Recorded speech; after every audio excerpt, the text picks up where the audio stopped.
জাতিংগা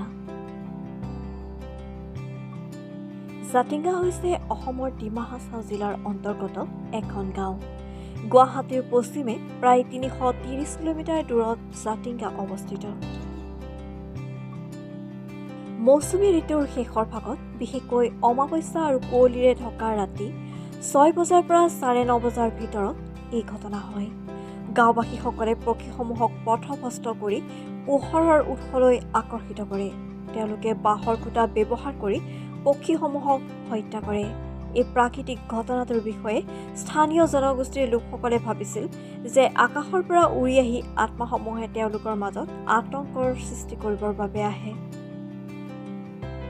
1960 দশকত প্ৰসিদ্ধ প্ৰকৃতিবিদ স্বৰ্গীয় EPGয়ে এই ঘটনাটো সমগ্ৰ বিশ্বৰ আগত প্ৰকাশ কৰিছিল। ৰাষ্ট্ৰনেতাৰ মতে আচলতে পক্ষীসমূহ পোহৰৰ উৎসলৈ আকৰ্ষিত হয় আৰু মাটিত নমাৰ সময়ত গাঁওবাসীয়ে ইহঁতক হত্যা কৰে। ভাৰতৰ বিভিন্ন বন্যপ্ৰাণী সংৰক্ষণৰ লগত জড়িত গোটসমূহে পক্ষীসমূহৰ হত্যা ৰোধ কৰিবৰ বাবে অশিক্ষিত গাঁওবাসীসকলক সচেতন কৰিবৰ বাবে বিভিন্ন প্ৰচেষ্টা হাতত লৈছে।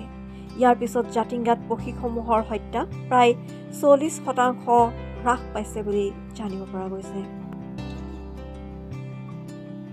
জাতিংগাত পক্ষীসমূহে আত্মহত্যা কৰে বুলি কয়, কিন্তু প্ৰকৃততে ইয়াত পক্ষীসমূহে আত্মহত্যা নকৰে। পক্ষীসমূহক স্থানীয় লোকসকলে হত্যা কৰে। এই গাঁৱত প্ৰায় 2500 খাচী জনগোষ্ঠীৰ লোক আৰু কিছুসংখ্যক ডিমাচা লোকে বাস কৰে।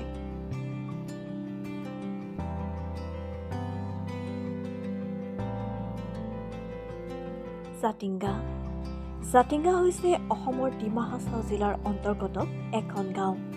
গুৱাহাটীৰ পশ্চিমে প্ৰায় 330 কিলোমিটাৰ দূৰত জাতিংগা অৱস্থিত। মৌচুমী ঋতুৰ শেষৰ ভাগত বিশেষকৈ অমাৱস্যা আৰু কুঁৱলীৰে ঢকা ৰাতি 6 বজাৰ পৰা 9:30 বজাৰ ভিতৰত এই ঘটনা হয়। গাঁওবাসীসকলে পক্ষীসমূহক পথভ্ৰষ্ট কৰি পোহৰৰ উৎসলৈ আকৰ্ষিত কৰে।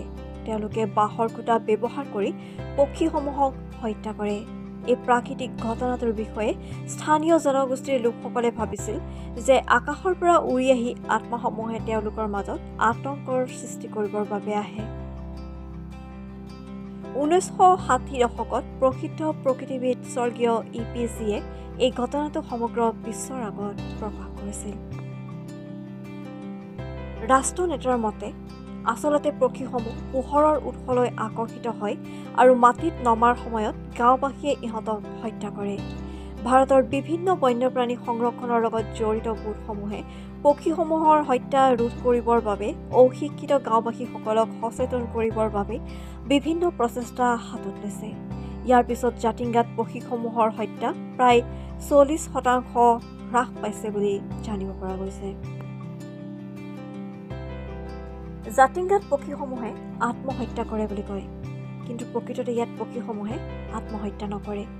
পক্ষীসমূহক স্থানীয় লোকসকলে হত্যা কৰে। এই গাঁৱত প্ৰায় 2500 খাচী জনগোষ্ঠীৰ লোক আৰু কিছুসংখ্যক ডিমাচা লোকে বাস কৰে।